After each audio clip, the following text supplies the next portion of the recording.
Salut à toi et bienvenue dans cette nouvelle vidéo. Dans cette vidéo, on va parler de l'efficience des marchés. Alors c'est sûr que c'est pas un sujet ultra sexy, c'est pas non plus le sujet le plus simple que j'ai décidé là de te présenter sur YouTube, mais je suis intimement convaincu que si aujourd'hui tu souhaites placer ton capital, en tout cas en bourse ou sur les marchés financiers, cette théorie de l'efficience des marchés, elle est extrêmement importante à maîtriser, à comprendre et à appréhender, puisque c'est justement elle qui pourra t'aider à choisir les bonnes méthodes, les bonnes approches, les bonnes stratégies pour placer ton capital sur la durée et sur le long terme sur les marchés financiers et notamment en bourse. Donc tu verras, je vais essayer de simplifier ce concept-là de la meilleure manière possible, mais je t'invite vraiment à t'accrocher jusqu'à la fin de la vidéo, puisque tu verras que ça vaut vraiment le coup, et c'est vraiment en tout cas une théorie qui pourra t'aider énormément dans tes prises de décision et dans ta stratégie éventuellement d'investissement long terme. Alors déjà pour commencer cette vidéo, qu'est-ce que l'efficience des marchés? Je t'ai mis une définition. C'est une hypothèse utilisée en économie selon laquelle les marchés financiers sont efficients, c'est-à-dire que les prix des actifs reflètent toute l'information disponible au sujet du prix. Si les marchés sont efficients, alors il est impossible de faire mieux que le marché. Et ça, tu verras, on sera amené à l'évoquer un petit peu plus tard. Mais ce que ça veut dire, c'est que quand toi, tu penses avoir une information spécifique ou trouver peut-être une information sur les réseaux sociaux ou peut-être une information que peu de gens sont censés connaître, selon cette théorie, encore une fois, on va être amené à échanger ensemble sur est-ce que cette théorie elle a été vérifiée ou pas, on va essayer d'échanger ensemble là-dessus, mais en tout cas selon cette théorie, c'est que ça serait pas possible de faire mieux que le marché, puisque toutes les informations, peu importe leur nature, sont déjà reflétées au niveau du prix, puisque si toi tu penses avoir une information spécifique, il y a beaucoup d'autres gens qui ont également cette même information et qui pensent eux aussi de leur côté avoir une information spécifique. Donc justement, selon cette hypothèse et selon cette théorie, ça serait pas possible de battre le marché parce que justement le marché serait efficient et qui reflèterait en temps direct et à l'instant T l'ensemble des informations disponibles de partout, alors que ce soit à la radio, sur internet, que ce soit à la télé, sur les réseaux sociaux, etc. etc. Pour comprendre cette théorie de l'efficience des marchés, il faut déjà comprendre comment aujourd'hui les investisseurs décident de pricer, on va dire, certains actifs, comme par exemple les actions. Donc si je t'ai donné un exemple à l'écran, juste en dessous, je t'ai mis que les investisseurs rationnels évaluent une action en fonction des revenus futurs générés. C'est un moyen de pricer une action ou de déterminer un prix, par exemple, pour une action. Si les revenus futurs générés sont censés être plus importants, alors l'investisseur est prêt à payer plus. Si les revenus futurs sont plus risqués donc, et moins stables, les investisseurs paieront moins. Donc c'est une manière pour les investisseurs de déterminer le prix d'un actif, mais en tout cas, c'est quelque chose aujourd'hui qui est très présent dans le domaine de l'investissement. Et tu verras, ça va nous servir par la suite pour vraiment comprendre en profondeur la théorie de l'efficience des marchés. L'efficacité informationnelle sur un marché découle de la concurrence pour les profits, de faibles coûts de transaction et d'informations facilement disponibles. Et c'est pour ça que on a quelquefois des investisseurs institutionnels qui vont payer très très cher certains analystes, certains modèles mathématiques ou certains outils pour avoir ces informations avant les autres. Mais, encore une fois, ça reste relativement compliqué de faire mieux que le marché, même si on arrive à avoir ces informations avant tout le monde, surtout à l'heure d'Internet, et surtout quand on prend en compte cette théorie et cette hypothèse des marchés efficients. Donc s'il existe des informations qui suggèrent que la valeur d'un actif sera plus élevée à l'avenir, les investisseurs ayant un accès à faible coût de cet actif pourront alors l'acheter et ainsi faire augmenter son prix. La concurrence pour incorporer de nouvelles informations dans les prix à des fins lucratives signifie que les prix devraient changer rapidement à mesure que de nouvelles informations se développent. Cette hypothèse de l'efficience des marchés nous explique également que les nouvelles informations sont aléatoires, étant donné qu'on ne peut pas les prédire, qu'on ne sait pas quand est-ce qu'elles vont tomber, et puis la nature en fait de ces informations. Donc, selon cette hypothèse, encore une fois, on nous explique que les nouvelles informations sont aléatoires, donc les performances de prix doivent l'être également. C'est le point justement qui est au centre de l'investissement indiciel ou sur les ETF, et c'est d'ailleurs pour ça aussi que je te parle énormément de cet investissement passif via les ETF par exemple, puisque la majorité des études montrent que l'écrasante majorité des professionnels de la finance et des gestionnaires de fonds ne sont pas capables de faire mieux que le marché, même en ayant fait des études dans la finance, même en ayant tous les moyens possibles et imaginables. L'étude Spiva montre par exemple que presque 95% des gestionnaires de fonds et des professionnels de la finance ne sont pas capables de faire mieux que le marché. Et même comme ça, on peut se dire, finalement, s'ils font moins bien que le marché, forcément, ils devraient être amenés à nous faire payer moins cher. C'est même pas le cas.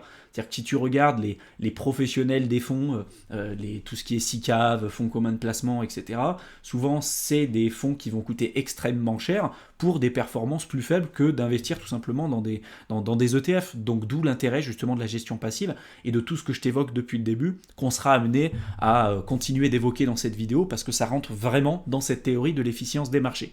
D'ailleurs, j'en profite pour te dire que si tu t'intéresses à tout ce qui est lié aux ETF, à l'investissement passif, je te mets dans la description de la vidéo le lien vers un fichier PDF que tu peux télécharger dans lequel je t'ai répertorié les meilleurs ETF sur PEA, sur compte titre, les meilleurs ETF Smart Beta, etc. Je sais que c'est souvent un point qui bloque pour pas mal de débutants pour se lancer dans l'investissement, notamment passif, et dans l'investissement via les ETF. Donc si tu veux gagner du temps, voilà, je t'ai déjà fait toute une présélection. Tu cliques dans le lien dans la description de la vidéo, tu rentres ton adresse mail et tu verras, je t'enverrai le contenu directement dans ta boîte de réception. Donc là, je t'ai mis une citation juste à côté, qui est une citation d'Eugène Fama, pareil, qu'on sera amené à évoquer un peu plus tard dans cette vidéo, et qui dit que si les prix sont basés sur de nouvelles informations et donc non prévisibles, il ne faut pas s'attendre à ce que le fait d'essayer de les prédire comme le fait n'importe quel gestionnaire actif ou personne souhaitant faire du stock picking améliore vos résultats. Dans le cas d'un investissement indiciel ou via les ETF, la théorie de l'efficience des marchés prend clairement tout son sens. Avec tout ce que je t'ai évoqué précédemment, on comprend pourquoi finalement cette théorie de l'efficience des marchés devrait exister, mais expliquer comment nous savons que les marchés efficaces reflètent la réalité, aujourd'hui c'est quelque chose quand même de plus difficile. Donc avant d'aller plus loin avec toi, je voudrais t'identifier, te donner une définition des termes que je vais être amené à utiliser à plusieurs reprises. Le premier terme c'est le terme empirique, et le deuxième terme, c'est le terme théorique, pour être sûr qu'on parte sur le même pied d'égalité. Donc une approche empirique ou une recherche empirique, ça va consister à examiner des données réelles. Les observations empiriques sont concrètes, mais tirer un aperçu significatif des observations empiriques, c'est plus difficile. Et enfin, une approche théorique, c'est une idée de la raison pour laquelle les choses fonctionnent telles qu'elles le font. Donc tu vois, il y a vraiment deux différences concrètes à avoir entre empirique et théorique. Il y a des avantages, des inconvénients des deux côtés, et l'idéal, c'est justement ce qu'a essayé de faire Eugène Fama, c'est d'allier ces deux approches, l'approche à la fois empirique de ce qu'on a été capable d'observer, et l'approche théorique pour tenter d'expliquer cette théorie, si tu veux, des marchés efficients. Durant mes études, j'ai eu l'occasion de faire de la recherche, et c'est vrai qu'on utilise pas mal ces deux approches. On a utilisé pas mal l'approche empirique, l'approche théorique, et l'objectif quand tu fais de la recherche, c'est que tu vas trouver une hypothèse, tu vas formuler une hypothèse, tu vas récupérer des données par exemple via une approche empirique et ensuite tu vas tester cette hypothèse. Donc soit elle va confirmer ton hypothèse, soit elle va l'infirmer, et auquel cas, si c'est infirmé, il va falloir retrouver une autre hypothèse, et puis peut-être refaire des nouvelles, retrouver un nouveau jeu de données avec une approche empirique pour essayer de la tester.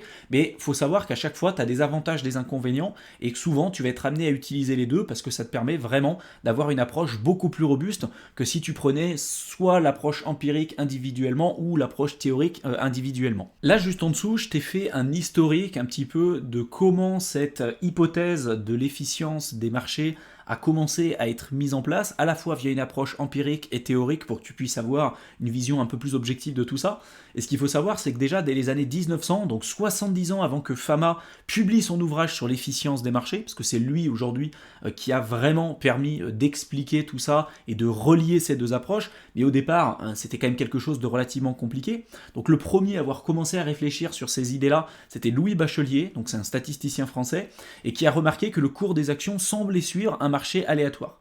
Dans les années 50-60, il y a des travaux un peu plus empiriques cette fois-ci qui ont vu le jour, suggérant que le marché action était, et suivait en tout cas, un effet plutôt aléatoire. Sans explication théorique de ce caractère aléatoire, les économistes de l'époque concluaient que les cours boursiers n'avaient aucune signification économique. Et c'est vrai qu'encore une fois, tu vois, on voit cette approche empirique, on voit des données, on voit des datas qu'on est capable d'analyser, des observations qu'on est capable de faire, mais théoriquement, on n'était pas capable de l'expliquer, ce qui limitait quand même pas mal les informations. Ce qu'il faut savoir, c'est qu'à partir de 1965, quelqu'un que tu as sans doute déjà entendu parler, qui s'appelle Paul Samuelson, a avancé l'idée que dans un marché qui fonctionnait bien et concurrentiel, nous nous attendrions à ce que le prix change à mesure que les investisseurs s'adaptent à de nouvelles informations.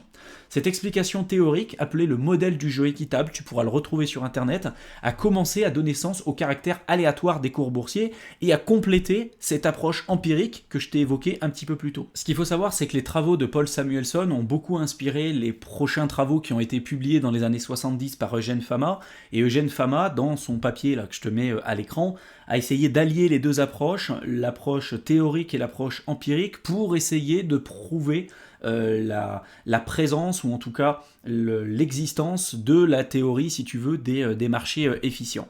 Et donc, si on reprend l'approche que je t'ai donnée précédemment, avec l'approche notamment empirique, théorique, et le fonctionnement en fait d'une recherche à proprement parler, on va trouver une hypothèse, on va essayer de formuler une hypothèse, on va regarder via une approche empirique, on va essayer de récupérer des informations pour essayer de prouver ou pas ou réfuter la présence de cette hypothèse, et après on va analyser les résultats. Si on se rend compte que les données qu'on récupère via une approche empirique ne sont pas en lien ou en accord avec l'hypothèse qu'on avait au départ, on va partir typiquement sur éventuellement une autre hypothèse. Et finalement, l'hypothèse qui était présentée avec la théorie des marchés efficients, c'était celle que je t'ai mis à l'écran, c'est que finalement, l'hypothèse, c'est le marché efficace prédit que les prix devraient évoluer de manière aléatoire, que les gestionnaires actifs ne devraient pas être capables de battre les marchés et que le prix des actifs devrait changer rapidement en fonction des nouvelles informations. Et finalement, ce que je t'ai mis juste en dessous, c'est ce qu'on observe. Ce qu'on observe, c'est que chacune de ces prédictions décrivent aujourd'hui clairement le véritable marché. Les variations du cours des actions sont aléatoires. Les gestionnaires actifs ne sont pas disposés à battre le marché. Même ceux qui ont pu avoir des bons résultats par le passé ne sont pas plus susceptibles d'avoir de forts rendements dans le futur. Et ce que je t'ai mis juste en dessous, c'est que de nombreuses études montrent aujourd'hui que les marchés sont très réactifs et très rapides pour incorporer dans le prix des actifs les nouvelles informations. Donc tout ça, justement, nous pousse vers, toujours un peu plus, vers l'existence de cette théorie, si tu veux, des marchés efficients. Par contre, l'un des plus gros défis pour cette hypothèse des marchés efficaces, c'est qu'elle ne peut pas être définitivement prouvée ou non. C'est un peu la même chose, si tu veux, avec la religion. C'est-à-dire que tu as d'un côté des personnes, des croyants qui vont dire « Dieu existe » parce que pour eux, ça existe. Et de l'autre côté, tu as des personnes qui vont dire Dieu n'existe pas. Mais dans les deux cas de figure, à la fois pour ceux qui croient que Dieu existe et à la fois pour ceux qui ne pensent pas que Dieu existe, c'est très compliqué de prouver une approche et également l'autre, tu vois, ou de réfuter l'autre. C'est-à-dire que ceux qui pensent que Dieu existe, ils n'ont pas la capacité de prouver que Dieu existe. Et puis également, pareil, ceux qui pensent que Dieu n'existe pas n'ont pas la capacité de démontrer que Dieu n'existe pas. C'est un peu la même chose et la problématique auquel s'est confronté la plupart des chercheurs avec cette théorie de l'efficience des marchés efficaces, c'est qu'aujourd'hui, cette hypothèse, elle est très difficilement réfutable, mais elle ne peut pas être définitivement prouvée. Tu vois, d'où un petit peu cette complexité. Donc Fama a reconnu justement cette problématique-là et l'a essayé de le modéliser dans le théorème, ce qu'on appelle le théorème de l'hypothèse conjointe. Donc toute tentative de tester l'efficacité du marché est en réalité un test à deux hypothèses distinctes. À la fois, on a le test de l'hypothèse des marchés efficients, et la seconde hypothèse, c'est celui du modèle d'équilibre de marché. Il correspond à la façon dont le marché évalue tout simplement les actifs. L'amélioration du modèle d'équilibre pour l'évaluation des actifs en identifiant les risques indépendants a conduit au modèle à 3 facteurs de Fama en 92, qui comprend les risques indépendants de marché, les petites actions, les actions de valeur, et qui a donné naissance au modèle à 5 facteurs en 2014 en ajoutant les risques indépendants des actions à forte rentabilité et les actions qui investissent de manière agressive. Donc je vais essayer de te résumer ça pour que ce soit plus simple pour toi à comprendre. C'est que derrière, pour expliquer, si tu veux, la surperformance par exemple d'un actif ou d'une personne par rapport à d'autres cas de figure, on est capable aujourd'hui avec ces modèles à 3 facteurs et à 5 facteurs d'identifier les points qui peuvent expliquer pour la majorité d'entre eux une surperformance à un moment donné. C'est-à-dire que tu vas voir, par exemple pour le cas de Warren Buffett, beaucoup de gens disent c'est parce qu'il fait du value investing ou parce que c'est le meilleur investisseur de tous les temps. Il y a aujourd'hui des critères qui ont permis d'analyser pourquoi aujourd'hui Warren Buffett a eu les résultats tels qu'il a aujourd'hui. Il va te dire que c'est parce qu'il a fait beaucoup de travail, parce qu'il a mis en place les intérêts composés relativement tôt, parce que aussi c'est quelqu'un qui a eu énormément de talent, mais selon vraiment les modèles mathématiques, statistiques, avec des données vraiment scientifiques, ces résultats-là ne s'expliquent pas par ce que je viens de t'évoquer. Ça s'explique par d'autres types de facteurs.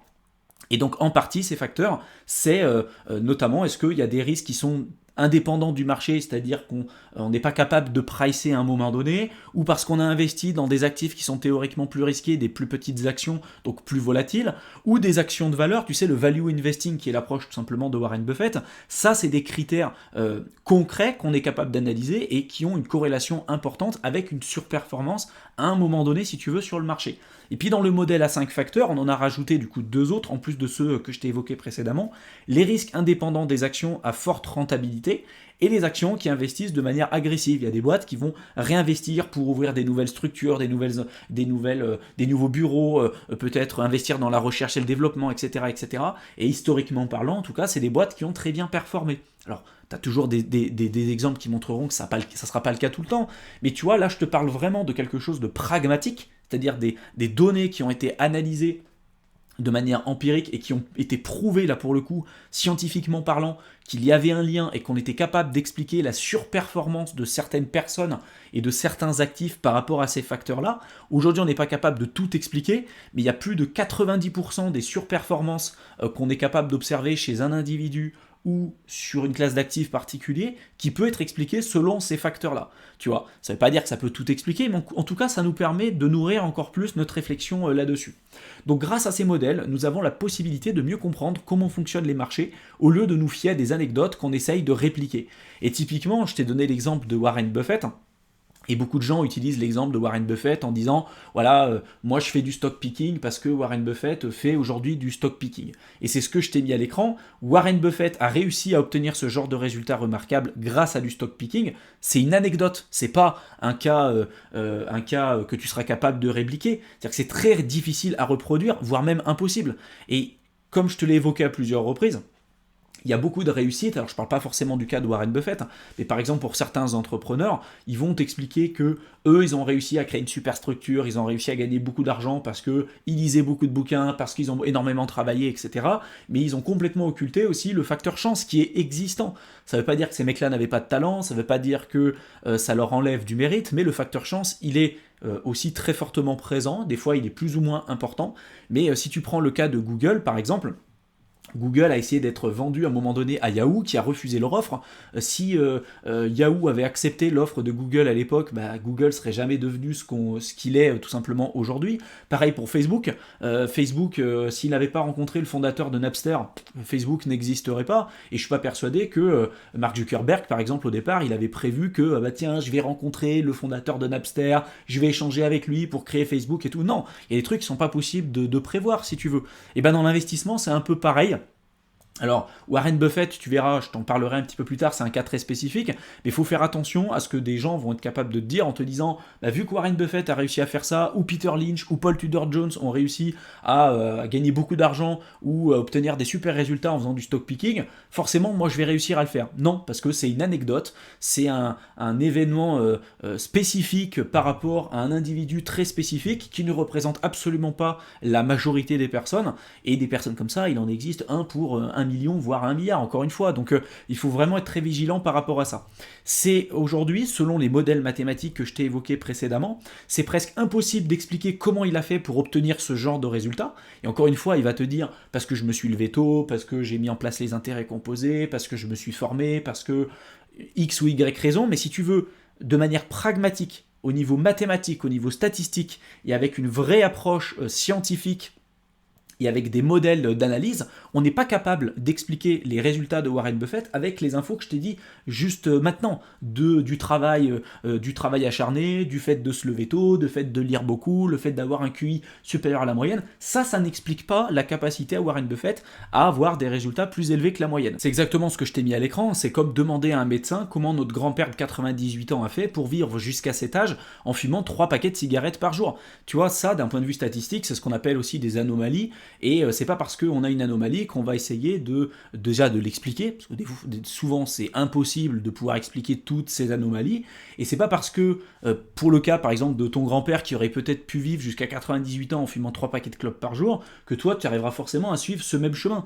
En termes de probabilité et de statistiques, t'as tellement plus de chances de mourir d'un cancer du poumon en faisant comme lui, que de vivre jusqu'à 98 ans. Mais tu vois, encore une fois, il n'y a pas une vérité absolue. Et c'est un peu le cas de Warren Buffett qui est montré par pas mal de personnes sur YouTube, sur les réseaux sociaux, qui vont dire, voilà, Warren Buffett, il a fait du value investing, il a réussi à faire du stock picking, à choisir des entreprises, et il y a une partie de son approche qui a été présentée notamment dans le livre de Benjamin Graham, l'investisseur intelligent, qui est Benjamin Graham, c'est le mentor, si tu veux, de Warren Buffett. Et donc il y a une approche très intéressante qui est présentée dans ce bouquin-là. Et c'est pas parce qu'aujourd'hui tu as toute cette information qui est disponible depuis longtemps dans ce bouquin, l'investisseur intelligent, que les investisseurs particuliers et professionnels sont devenus meilleurs investisseurs. Je suis pas convaincu. Les résultats sont pareils. C'est-à-dire que la majorité des professionnels ne font pas mieux que le marché, et la majorité des particuliers perdent de l'argent. Tu vois, la réalité, c'est qu'elle est là. Et Warren Buffett, c'est un cas très particulier, et il faut faire attention de se dire, vu que lui, il a réussi à faire ça, moi, je serais capable de le faire. Et faire attention aussi aux informations que tu vas être capable de récolter et qui pourront expliquer ses performances. Encore une fois, il y a comment cette personne-là va estimer qu'elle a pu obtenir tel ou tel résultat. Et après, il y a l'approche pragmatique, scientifique, mathématique et statistique. Et souvent, c'est vraiment deux choses complètement différentes. Donc la science n'a pas la réponse pour chaque résultat, mais ça ne signifie pas que ce soit une bonne idée de commencer à fumer ou de sélectionner tout simplement des actions. C'est ce que je t'ai mis là à l'écran. Toutefois, les performances de Buffett ont trouvé un début de réponse dans le cadre d'un marché efficace. Et il y a eu un papier de recherche que tu pourras retrouver sur Internet qui s'appelle The Buffett Alpha et qui peuvent expliquer en partie, on n'arrive jamais à expliquer la totalité des performances, mais en partie ce qui peut expliquer les surperformances de Warren Buffett depuis maintenant de nombreuses années. Et l'un de ces critères importants, c'est que par exemple aujourd'hui Warren Buffett a la capacité de devenir actionnaire majoritaire dans les boîtes dans lesquelles il décide d'investir. En plus de ça, il a des deals privés parce que c'est Warren Buffett, parce que c'est son fonds Berkshire Hathaway. Et donc si toi tu te dis je vais avoir le même portefeuille que Warren Buffett et je vais avoir les mêmes performances que lui, ça ne fonctionnera pas. Parce que lui, il a la possibilité quand il achète une boîte de pouvoir aussi on va dire, influencer les prises de décision parce qu'il va être actionnaire majoritaire, toi, ça va être compliqué avec l'argent que tu auras, et moi, c'est pareil. Donc forcément, on n'a pas les mêmes jeux en main, les mêmes cartes en main, et on n'a pas la même capacité aussi à pouvoir lire le marché. Mais tu vois, ça fait partie des informations que tu pourrais être capable de retrouver dans ce papier de recherche de Buffett Alpha, et qui te permettra d'avoir une vision un peu plus objective des tenants et des aboutissants de justement cette surperformance qu'on est capable d'observer chez Warren Buffett. Donc en plus de sa capacité à être actionnaire majoritaire dans une entreprise et du coup sa faculté à pouvoir influencer les prises de décision, il savait à quel type de risque s'exposer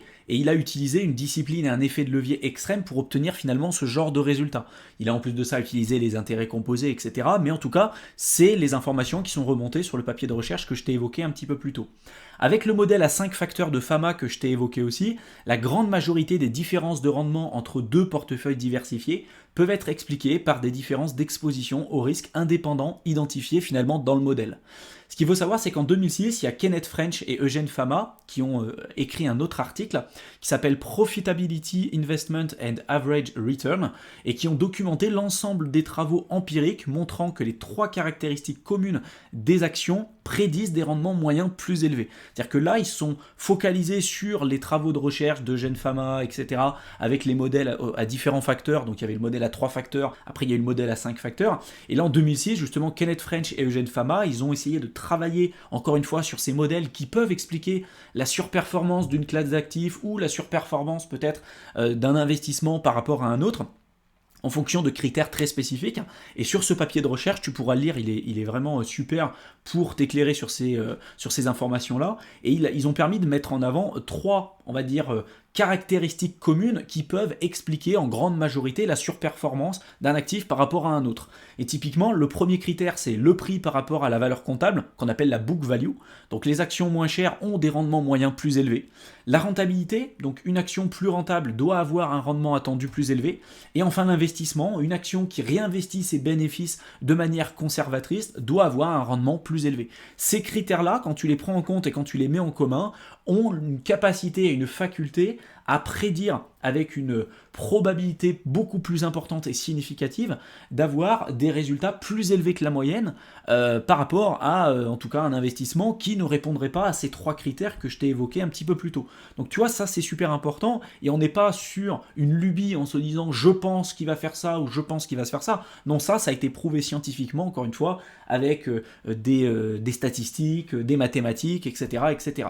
Donc tout ça a été écrit justement dans cet ouvrage-là et dans ce papier de recherche que je te mettrai dans la description de la vidéo. D'ailleurs, tous les recherches et tout ce que je t'évoque là comme source, je te mettrai les liens dans la description pour que tu puisses y jeter un coup d'œil et croiser les informations si jamais ça t'intéresse. Donc dans sa forme actuelle, le modèle à 5 facteurs de Fama et de Kenneth est capable d'expliquer plus de 90% de la différence de rendement entre deux portefeuilles diversifiés. La place pour les arguments sur l'inefficacité du marché devient de plus en plus petite. Toute différence qui semble être une anomalie peut être très probablement expliquée par l'exposition aux facteurs de risque identifiés dans le modèle. C'est-à-dire qu'encore une fois, si tu vois quelqu'un qui te dit « moi, mon portefeuille, il a fait beaucoup mieux que la moyenne » ou « il a surperformé par rapport à la moyenne », tu vois, tu te souviens de l'étude que je te disais, l'étude Spivak qui montre que 95% des professionnels de la finance font pas mieux que le benchmark sur une période supérieure à 20 ans. Si on prend les 5% qui ont des performances plus élevées que la moyenne, c'est pas parce que les mecs sont plus intelligents que les autres, c'est pas parce qu'ils ont un QI supérieur aux autres. En tout cas, si on utilise les modèles de Kenneth ou autres, il y a une bonne partie de ces performances-là, plus de 90% de ces performances, qui peuvent être expliquées avec le modèle à 5 facteurs de Fama et de Kenneth. Encore une fois, c'est pas moi qui le dis, c'est ces recherches-là. Ce qui est important de noter, c'est qu'aujourd'hui, la théorie des marchés efficients, elle est suffisamment robuste, puisqu'elle est capable d'expliquer presque toutes les différences de rendement sur toutes les périodes historiques et dans tous les pays pour lesquels aujourd'hui on est capable de disposer des données. Alors est-ce que c'est un modèle qui est parfait? Absolument pas. D'ailleurs, il n'y a aucun modèle qui est parfait. Mais aujourd'hui, on a le choix en tant qu'investisseur de baser notre choix soit éventuellement sur le jugement et nos décisions sur des études empiriques et théoriques avec toutes les études que je t'ai évoquées précédemment, ou finalement sur l'espoir que tout se passera bien, même si cet espoir est en contradiction avec les données qu'on est capable d'avoir. Et c'est un peu la même chose qui arrive avec des gens qui vont faire du stock picking, alors que toutes les études, toutes les données montrent aujourd'hui, et c'est pas quelque chose que je sors de mon chapeau, que toutes les données et toutes les études montrent que ce n'est pas la meilleure décision à faire, en tout cas pour un investisseur particulier, et puis même pour un investisseur institutionnel, parce que pour la majorité d'entre eux, ils ne sont pas capables de battre le marché pour des durées supérieures à 20 ans. Tu vois ce que je veux dire? Après, il y aura toujours les deux écoles. Il y aura des gens qui vont dire, vu qu'il y en a qui arrivent à faire du stock picking, moi je vois pas pourquoi j'y arriverai pas. Et encore une fois, chacun est libre de faire ce qu'il veut, il n'y a aucun jugement de valeur là-dessus. Mais après, je pense qu'il faut être pragmatique et savoir où est-ce qu'on se situe. Et je pense qu'il y a aussi une preuve d'humilité. Est-ce que si la majorité des professionnels sont pas capables 95% d'entre eux sont pas capables de faire mieux que le marché, est-ce que moi, avec les moyens et les outils que j'ai à ma disposition et les connaissances que j'ai à ma disposition, est-ce que je serais capable de faire mieux qu'eux? Peut-être que oui. Sans doute que non, tu vois. C'est ça aussi que je veux t'amener un petit peu à réfléchir. Et donc, c'est ce que je t'ai mis à l'écran. Si l'on souhaite aujourd'hui faire mieux que le marché, il faut prendre des risques qui n'ont pas déjà été pris en compte par le marché, ce qui à l'heure actuelle semble quand même relativement compliqué et relativement difficile pour des investisseurs particuliers. Déjà que ça l'est pour des investisseurs professionnels. La théorie des marchés efficients pousse les gens à investir sur les marchés plutôt indiciels ou via des ETF et ne pas tenter de battre le marché puisque les données, les datas, les études montrent qu'aujourd'hui c'est plutôt une approche à privilégier pour les particuliers et même pas que. Encore une fois, si on veut générer des résultats positifs et intéressants sur le long terme. Donc si tu t'intéresses à l'investissement passif via l'utilisation par exemple d'ETF, n'hésite pas à télécharger le document PDF que je t'aurais mis dans la description de la vidéo, dans lequel je t'ai répertorié notamment les meilleurs ETF sur PEA, sur compte titre, les meilleurs ETF Smart Beta, etc. Je suis convaincu que ça te fera gagner un maximum de temps. Donc tu cliques dessus, tu rentres ton adresse mail et je t'enverrai le contenu directement dans ta boîte de réception. Je te souhaite une excellente fin de soirée et je te retrouve dans une prochaine vidéo. À bientôt.